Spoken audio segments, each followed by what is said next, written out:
Good morning children. आज हम कक्षा 6 विषय विज्ञान पाठ 4 वस्तुओं के समूह बनाना पार्ट 1 पढ़ेंगे। हमारा पहला अध्ययन बिंदु है हमारे चारों ओर की वस्तुएं। हमने देखा कि हमारे भोजन तथा वस्त्रों में बहुत अधिक विविधता है। हर स्थान पर इसी प्रकार की विविधता वाली अनेक वस्तुएं होती है। हम अपने चारों ओर कुर्सियाँ, बैलगाड़ियाँ, साइकिलें, खाना पकाने के बर्तन, पुस्तकें, वस्त्र, खिलौने, जल, पत्थर तथा अन्य बहुत सी वस्तुएं देखते हैं। इन सभी वस्तुओं की आकृतियां, रंग तथा गुण भिन्न भिन्न होते हैं। आइए इस चित्र को देखकर समझने की कोशिश करें। इस चित्र में विभिन्न प्रकार की वस्तुओं का चित्रण किया गया है, जैसे खिलौने, mobile, CD, eraser, gloves, pen, pencil, paperweight, गिलास, ताला। ये सभी देखने में विभिन्न प्रकार के लगते हैं और ये सभी एक प्रकार के वस्तुओं से मिलकर नहीं बने हैं। अपने चारों ओर देखने पर गोल आकृति की यदि वस्तु पहचाने तो हमारी सूची में विभिन्न प्रकार की गेंद, जैसे रबड़ की गेंद, फुटबॉल तथा कंचे सम्मिलित हो सकते हैं। यदि हम अपनी सूची में लगभग गोल वस्तुओं को भी सम्मिलित कर लें तो इसमें सेब, संतरे तथा घड़े जैसी वस्तुओं को भी रखा जा सकता है। मान लीजिए हम ऐसी वस्तुओं पर ध्यान दे रहे हैं जिन्हें खाया जा सकता है, तब हम इस सूची में उन सभी मदों वस्तुओं को सम्मिलित करेंगे जिनका अध्ययन हमने अध्याय 1 में किया और उन्हें सूचीबद्ध किया था। यह भी हो सकता है कि जिन गोल वस्तुओं की सूची हमने अभी बनाई है उनमें से कुछ वस्तुएं इस समूह में भी सम्मिलित हो सकती है। मान लीजिए हम प्लास्टिक की बनी वस्तुओं का एक समूह बनाना चाहते हैं। बाल्टियां, लंच बॉक्स, खिलौने, जल पात्र, पाइप तथा इसी प्रकार की बहुत सी वस्तुओं को इस समूह में स्थान मिल सकता है। अतः वस्तुओं के समूह बनाने के बहुत से ढंग हैं। उपयुक्त उदाहरण में हमने वस्तुओं को समूह में उनकी आकृतियों तथा जिस पदार्थ से वे बने हैं के आधार पर बांटा है। हमने चारों ओर की वस्तुएं एक अथवा एक से अधिक पदार्थों से बनी होती है। ये पदार्थ कांच, धातु, प्लास्टिक, लकड़ी, रुई, कागज, पंख तथा मृदा हो सकते हैं। क्या आप पदार्थों के और अधिक उदाहरणों के विषय में विचार कर सकते हैं? आइए आगे अध्ययन करें। हम एक क्रियाकलाप करेंगे। अपने चारों ओर से जितनी संभव हो सके उतनी वस्तुएं एकत्र करेंगे। हमें से प्रत्येक अपने घर से प्रतिदिन उपयोग होने वाली एक वस्तु ला सकता है तथा कुछ वस्तुएं कक्षा के कमरे से अथवा विद्यालय के बाहर से एकत्र कर सकता है। हमारे इस संग्रह में हमारे पास क्या होगा? चौक, पेंसिल, नोटबुक, रबड़, डस्टर, हथौड़ा, कील, साबुन, पहिए का आरा, बेट, माचिस की डिब्बी, नमक एवं आलू। हम वस्तुओं की एक ऐसी सूची बना सकते हैं जिनके बारे में हम केवल सोच ही सकते हैं, कक्षा के कमरे में ला नहीं सकते। उदाहरण के लिए दीवार, वृक्ष, दरवाजे, ट्रैक्टर और सड़कें। इस संग्रह से उन सभी वस्तुओं को पृथक करेंगे जो कागज अथवा लकड़ी से बनी है। इस प्रकार आप सभी वस्तुओं को 2 समूह में बांट सकते हैं। इनमें से एक समूह की सभी वस्तुएं कागज अथवा लकड़ी से बनी होगी तथा दूसरे समूह की वस्तुएं इन पदार्थों से नहीं बनी होगी। इस प्रकार हम खाना पकाने में उपयोग होने वाली वस्तुओं को पृथक कर सकते हैं। आइए अब हम कुछ अधिक योजनाबद्ध होते हैं। एकत्र की गई सभी वस्तुओं की एक सारणी बनाएंगे। प्रत्येक वस्तु जिन जिन पदार्थों से बनी है उनको पहचानने का प्रयास करेंगे। इतनी लंबी सारणी बनाना जिसमें जितनी वस्तुएं संभव है उन सभी के बारे में सूचना एकत्र करके लिखना एक कौतुक हो सकता है। एकत्र की गई वस्तुओं में से कुछ वस्तुओं के पदार्थों के बारे में पता लगाना कठिन कार्य प्रतीत हो सकता है।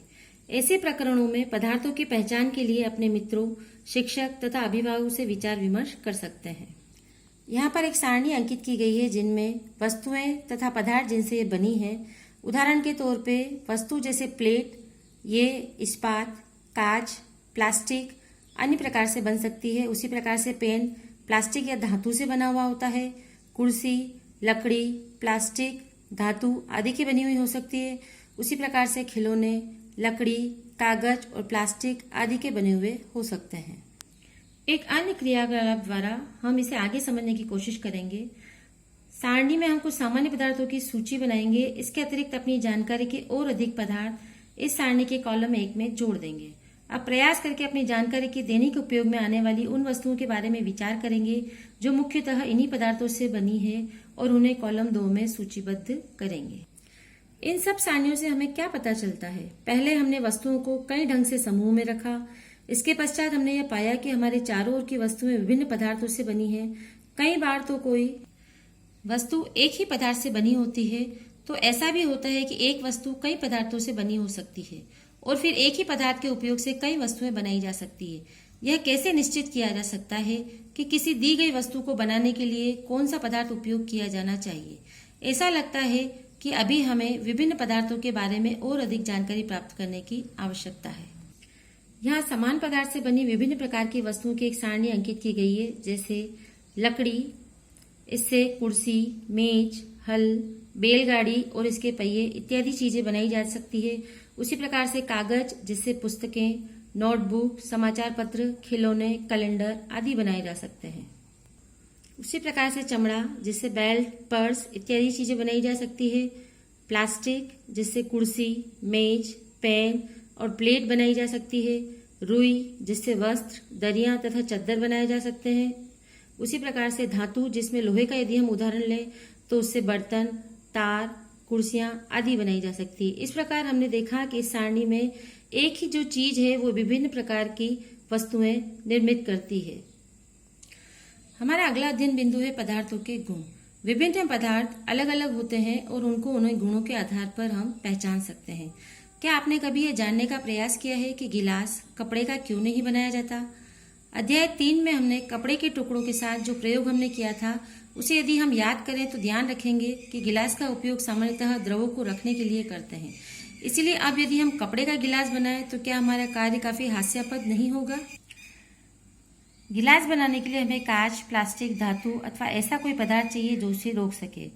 चित्र में विद्यार्थी द्वारा एक कपड़े का गिलास बनाकर उसमें पानी डालने की कोशिश की गई है, परंतु वो जल को रोक नहीं पाता है और वस्त्र में से पानी बाहर निकल जाता है। जिस प्रकार से चित्रित किया गया है कि कपड़े में यदि गिलास से पानी डाला जा रहा है तो कपड़े से पानी बाहर आ रहा है। इस प्रकार खाना पकाने वाले पात्र बनाने के लिए कागज का उपयोग करना भी कोई बुद्धिमानी का कार्य नहीं माना जाता। तब हम देखते हैं कि हमारे द्वारा किसी वस्तु को बनाने के लिए किस पदार्थ का चयन किया जाना चाहिए। किसी पदार्थ के निर्माण के लिए उस पदार्थ के गुणों अथवा उपयोग की जाने वाली वस्तु के प्रयोजन पर निर्भर करता है। अतः पदार्थों के वह सब गुण क्या हैं जो उसके उपयोग के लिए महत्वपूर्ण होते हैं। नीचे कुछ गुणों की विवेचना की गई है। आइए हम पदार्थ के गुणों के बारे में जानकारी प्राप्त करें। पदार्थ का पहला गुण है दिखावट। पदार्थ प्राय एक दूसरे से भिन्न दिखाई देते हैं। लकड़ी लोहे से बिल्कुल भिन्न दिखाई देती है।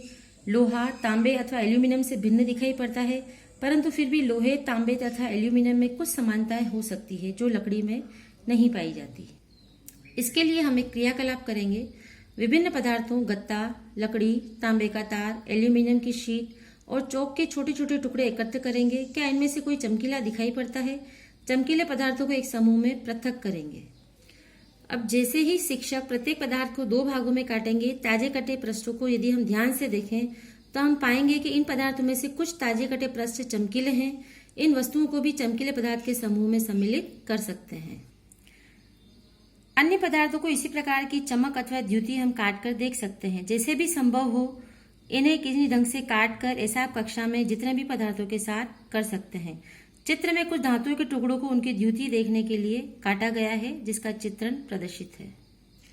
इस प्रकार क्रियाकलाप द्वारा हम द्युतिवान तथा द्युतिहीन पदार्थों की सूची यानी कि चमकदार और चमक रहित पदार्थों की सूची बना सकते हैं। काटने के स्थान पर आप पदार्थों के पृष्ठों को रेगमाल से रगड़कर यह देख सकते हैं कि वे द्युतिवान है अथवा नहीं। पदार्थ जिनमें इस प्रकार की द्युति यानी कि चमक होती है वे प्राय धातु होते हैं।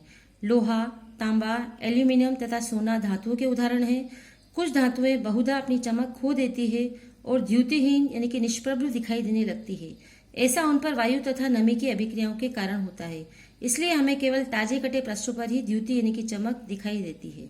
जब आप किसी लोहार अथवा वर्कशॉप का भ्रमण करें तो धातु की छड़ों के ताजे कटे पृष्ठों को देखने का प्रयास करें और यह देखें कि इनमें चमक है अथवा नहीं। पदार्थों का अगला गुण है कठोरता।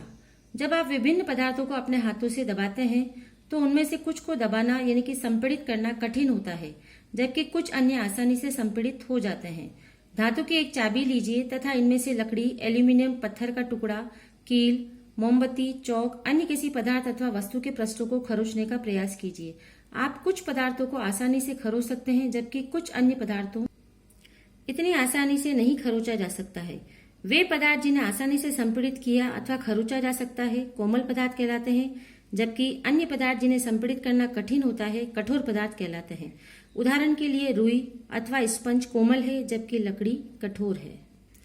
दिखावट में पदार्थों में विभिन्न गुण हो सकते हैं, जैसे द्युति, कठोरता, रुक्ष यानी कि खुरदरा अथवा चिकना होना। क्या आप अन्य गुणों के बारे में सोच सकते हैं जो किसी पदार्थ की दिखावट का वर्णन कर सकते हैं? ऐसे पदार्थों के अन्य कई गुणों का वर्णन हम अगले अध्ययन बिंदु में करेंगे। आज के अध्ययन बिंदु पर आधारित अभ्यास प्रश्न कुछ इस प्रकार है। पहला प्रश्न, लकड़ी से बनाई जा सकने वाली 5 वस्तुओं के नाम लिखिए। दूसरा प्रश्न, निम्नलिखित में से चमकदार पदार्थों का चयन कीजिए। कांच की प्याली, प्लास्टिक का खिलौना, स्टील का चम्मच, सूती कमीज। तीसरा प्रश्न, निम्नलिखित वस्तुओं का मिलान उन पदार्थों से कीजिए जिनसे उन्हें बनाया जा सकता है। याद रखिए, कोई वस्तु एक से अधिक पदार्थों से भी मिलकर बनी हो सकती है तथा किसी दिए गए पदार्थ का उपयोग बहुत सी वस्तुओं को बनाने में किया जा सकता है। वस्तुओं के इसमें उदाहरण है पुस्तक, गिलास, कुर्सी, खिलौना, जूते। इसी प्रकार से पदार्थों के उदाहरण है कांच, लकड़ी, कागज, चमड़ा, प्लास्टिक। विद्यार्थियों से अनुरोध है इन प्रश्नों के उत्तर अपने कॉपी में लिखें। धन्यवाद।